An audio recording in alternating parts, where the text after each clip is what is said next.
Alors je vais commencer par faire un petit sondage. Je vais demander aux personnes qui connaissent ou qui ont entendu parler de la psychologie positive de lever la main pour voir un petit peu. Ok, très bien, je vous remercie.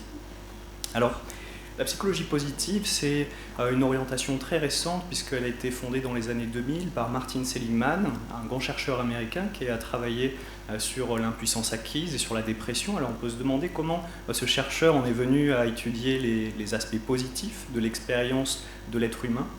Et en fait, c'est en cherchant des interventions thérapeutiques à l'impuissance acquise et à la dépression qu'il a étudié l'optimisme. Il s'est aperçu que les personnes qui avaient des attentes positives vis-à-vis de l'avenir avaient tendance, même dans des situations de stress ou de perte de contrôle, à ne pas sombrer dans l'impuissance acquise ou dans la dépression. Donc c'était un facteur protecteur.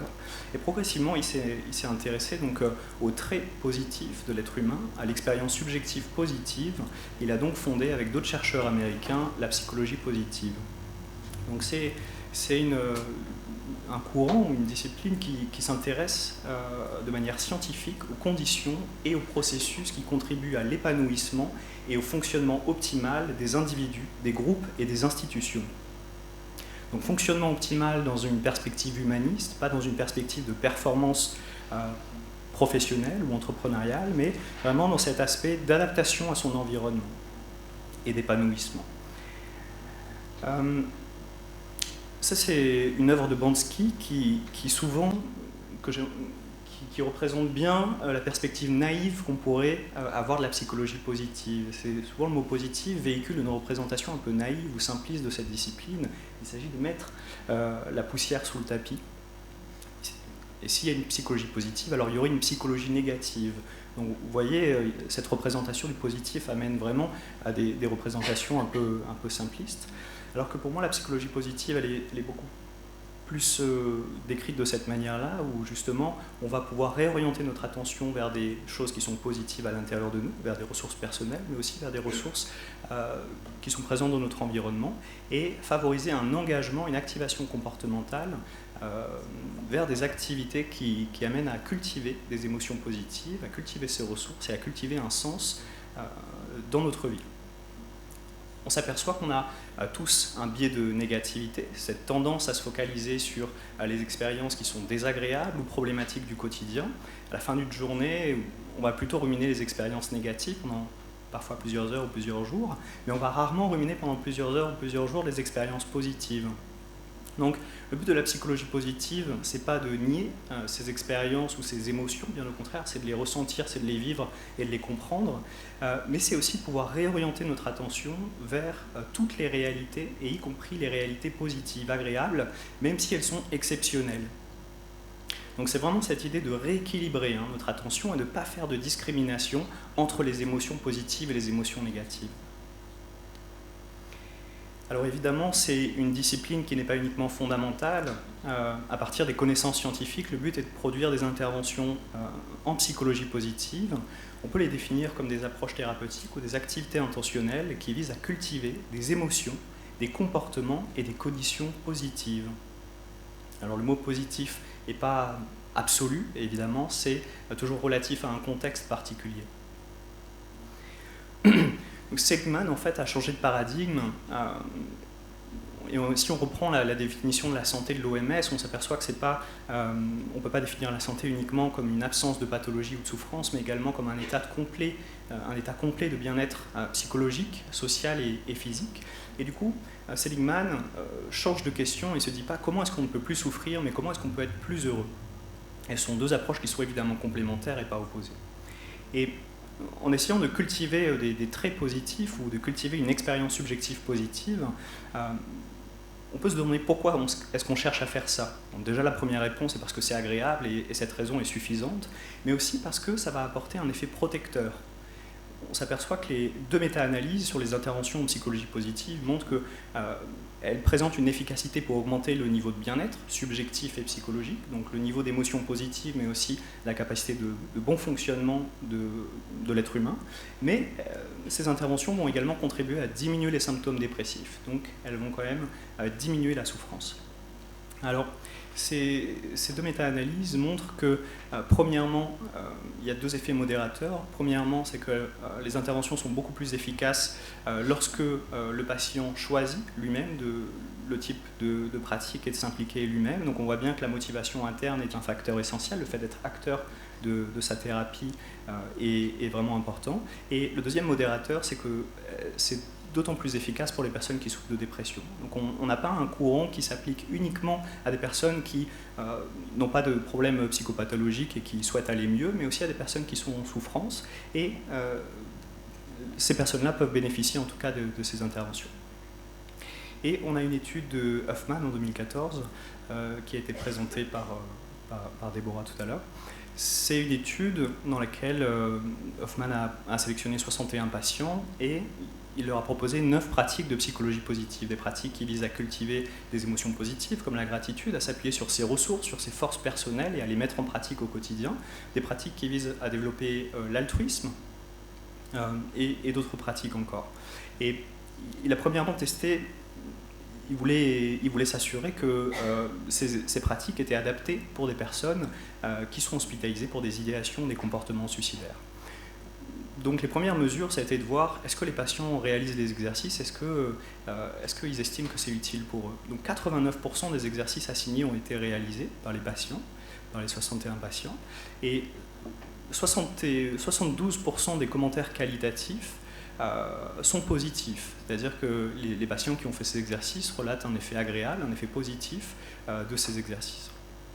Et il a également mesuré l'effet de ces 9 pratiques sur le niveau d'optimisme et de désespoir, des facteurs qui sont impliqués dans les conduites suicidaires. Et il s'aperçoit que 8 pratiques sur 9 sont efficaces pour augmenter l'optimisme et diminuer le niveau de désespoir. Et parmi ces 8 pratiques efficaces, il en remarque 3 particulièrement efficaces, 2 pratiques qui visent à travailler sur le sentiment de gratitude et une pratique qui vise à identifier ses forces personnelles et à pouvoir les activer dans son quotidien, à pouvoir transformer le diagnostic de force en action comportementale.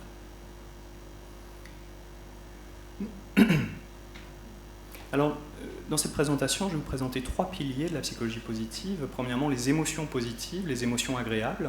Dans un deuxième temps, je vous présenterai l'optimisme. Et dans un troisième temps, je vous présenterai les forces de caractère. Alors, les émotions positives sont des émotions qui ont de nombreuses vertus.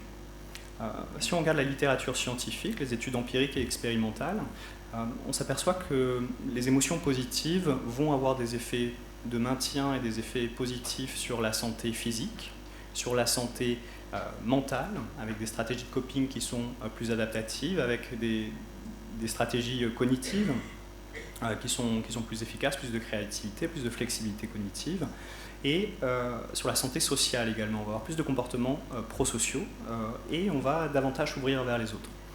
Les études montrent que ce n'est pas tant l'intensité des émotions positives qui fait leur effet protecteur, mais c'est plutôt leur fréquence. Et alors, si je dis ça, c'est pas pour dire que les émotions désagréables sont négatives ou dysfonctionnelles, bien au contraire, elles sont également porteuses de sens, elles nous informent sur l'écart qui existe entre nos besoins et la réalité, donc elles sont vraiment utiles et c'est important de pouvoir les vivre et les expérimenter et tirer le sens qu'elles nous apportent. Mais les émotions positives ont vraiment des effets protecteurs également et c'est important de pouvoir les cultiver. Alors, Barbara Fredrickson, qui est une grande chercheuse américaine en psychologie positive, a fait une synthèse dans un modèle qui s'appelle le modèle Broaden and Build. C'est un modèle qui s'appuie sur 10 ans de données empiriques et qui montre que les émotions positives vont nous permettre de rentrer dans un cercle vertueux. Un cercle en 2 étapes, un cercle dans lequel on va premièrement avoir une ouverture de notre champ attentionnel. Quand on est joyeux, quand on est content, quand on est amoureux, on va s'ouvrir souvent vers l'extérieur. Il va y avoir une ouverture de notre empan attentionnel et il va y avoir également un élargissement de notre répertoire de comportement et d'action, de cognition et de comportement et d'action. Alors que les émotions désagréables vont souvent restreindre notre attention vers l'objet qui les déclenche et nous emmener sur une trajectoire comportementale qui est souvent stéréotypée, qui a été façonnée par l'évolution, c'est-à-dire une trajectoire qui est souvent l'évitement ou l'attaque, qui est l'agressivité dans le cas de la colère, etc., etc. Donc même si ce sont des réponses qui sont adaptatives, parce qu'elles ont été façonnées quand même dans un certain environnement, les émotions positives vont vraiment élargir notre gamme de stratégies de coping et nos cognitions. C'est-à-dire que quand on est joyeux, on a envie de s'amuser, on a envie d'explorer notre univers, on a envie d'aller vers les autres, et c'est ça qui va permettre une deuxième étape dans ce modèle, c'est la construction de ressources sociales, si on s'ouvre vers les autres et qu'on cultive de nouvelles relations, de ressources personnelles également, si on découvre de nouvelles stratégies de coping pour faire face à des situations difficiles. Et on voit bien justement que dans la crise suicidaire, il va y avoir, dans l'aggravation de cette situation, il va y avoir une restriction des cognitions vers des pensées suicidaires, une restriction des comportements vers l'option unique qui est le suicide. Donc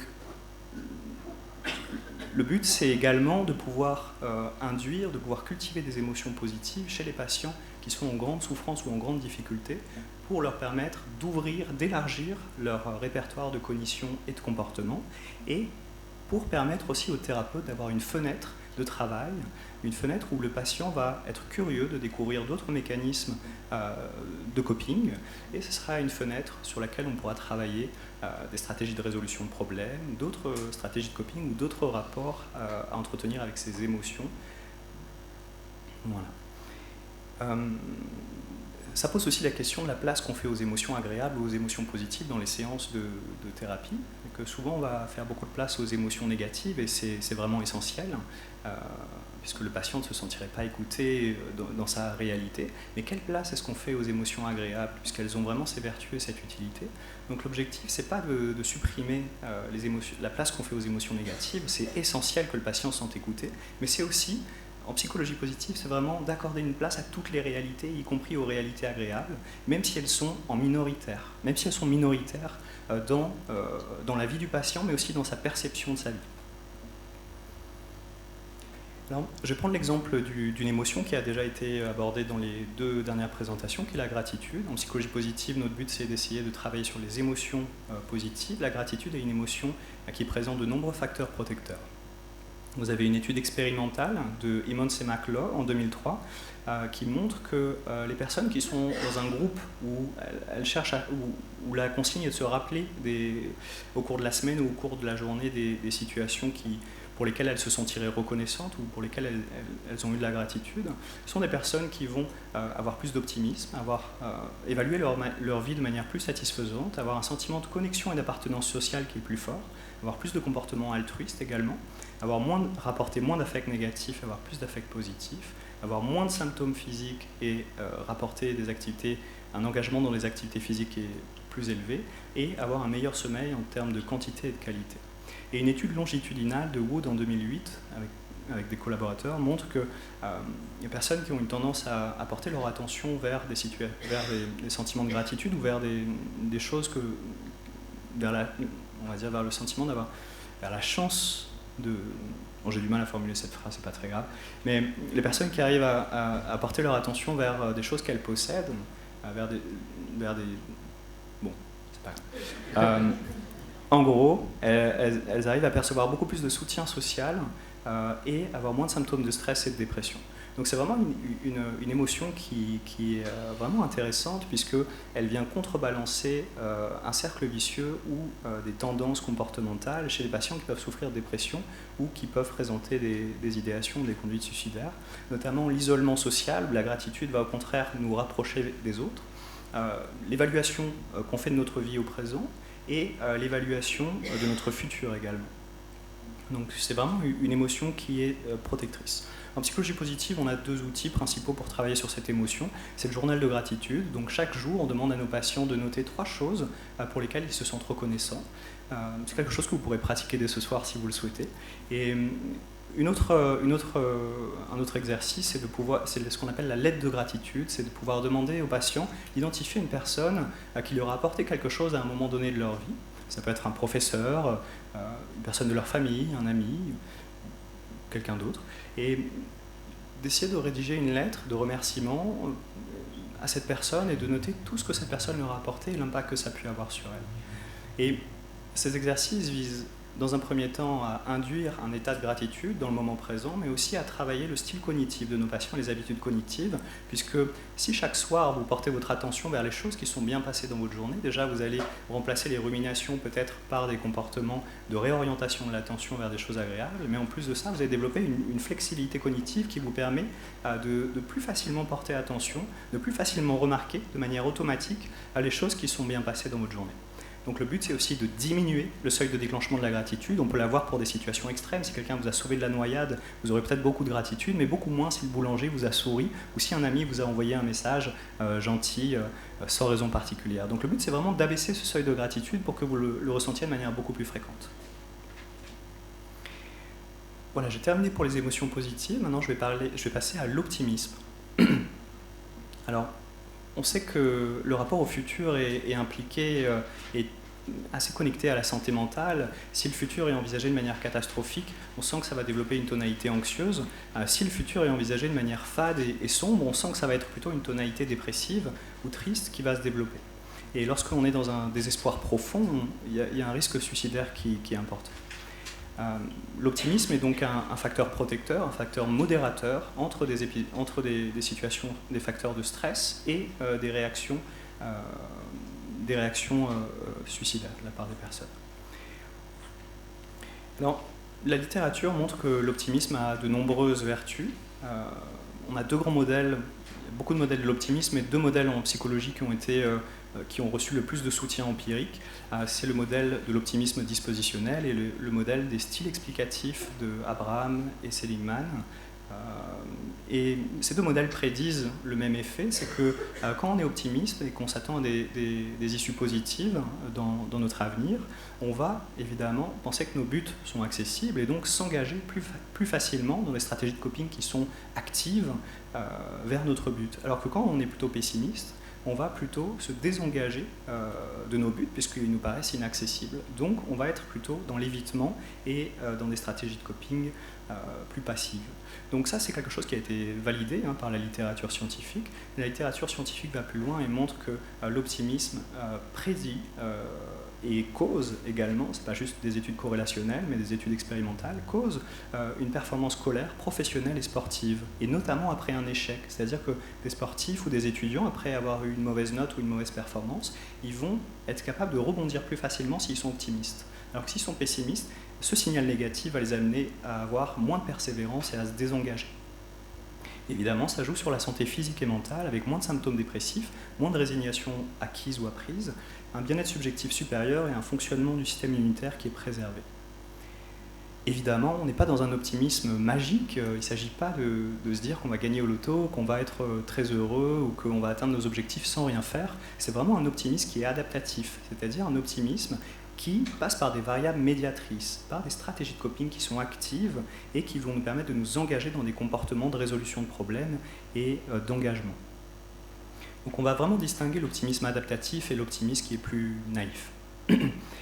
Alors, si je vous parle de ça, c'est parce que les interventions en psychologie, et toutes les interventions dans tous les champs différents, présentent une efficacité pour agir sur ce style cognitif-là. Vous avez une méta-analyse en 2017 qui montre que les interventions sont efficaces pour agir sur l'optimisme. C'est qu'on peut devenir optimiste. Et cette méta-analyse met en avant que les études qui présentent le plus d'efficacité pour intervenir sur cette variable-là sont des études qui intègrent un outil de psychologie positive qui est le meilleur moi possible. C'est un outil dans lequel on propose à nos patients d'identifier dans un futur à moyen terme, à 3, 5 ou 10 ans, d'identifier, de décrire à quoi pourrait ressembler le meilleur moi possible dans cette perspective temporelle. Et dans tous les domaines de vie, dans le domaine affectif, dans le domaine professionnel. Et une fois que la personne a pu faire ça, on va lui demander d'identifier les étapes à moyen terme, à court terme et à moyen terme pour tendre, pour créer ce futur décrit. On n'est pas dans un futur irréaliste, on est dans un futur qui active à la fois la notion de rêve avec la notion de meilleur moi possible, mais aussi un futur qui est accessible avec cette notion de possibilité d'accessibilité. Je vous propose d'accueillir qu'il ne reste plus qu'une minute. Ok, très bien.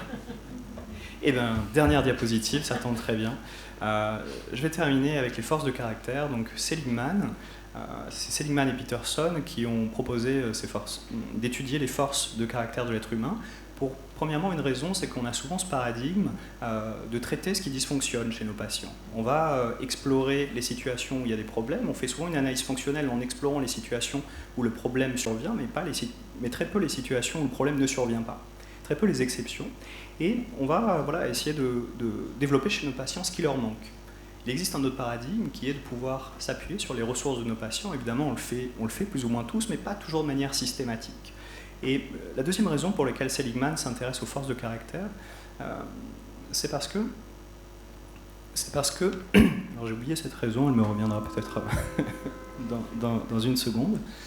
Mesdames et messieurs, votre attention s'il vous plaît. La cérémonie de clôture va débuter en salle Pasteur. Je vais terminer avec cet aspect-là. Ah oui, la raison m'est revenue.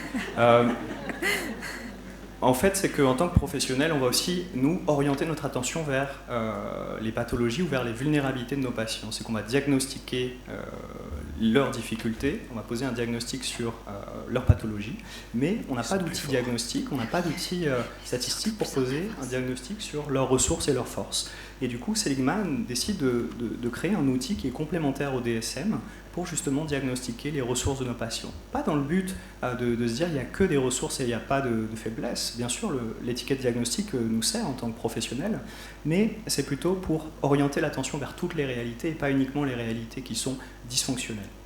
Et on s'aperçoit, je vais terminer là-dessus, que ce n'est pas le fait de poser un diagnostic sur les forces qui provoque une efficacité thérapeutique, mais c'est le fait de proposer au patient, une fois qu'il a identifié ses forces, de les activer dans des comportements au quotidien. Donc, si vous identifiez que votre force est l'amour de l'apprentissage, qu'est-ce que vous pourriez faire demain pour activer cette force? Donc, c'est vraiment de passer dans un comportement et de ne pas juste rester au diagnostic. Et on s'aperçoit que ce nouveau paradigme, ce paradigme un peu différent, va permettre d'améliorer l'estime de soi tout en ayant des effets protecteurs. Il va améliorer le bien-être, diminuer les symptômes dépressifs. Et je vais terminer là-dessus en faisant simplement une synthèse, c'est que la psychologie positive nous propose un nouveau paradigme, un paradigme un peu différent, mais qui n'est pas opposé. Il ne s'agit pas d'opposer une approche plus classique avec la psychologie positive, mais c'est vraiment en travaillant de manière complémentaire. C'est que la psychologie positive va exhauster les ressources des patients et pour ouvrir vers de nouveaux comportements qui peuvent être travaillés avec une thérapie plus classique. Voilà, je vous remercie.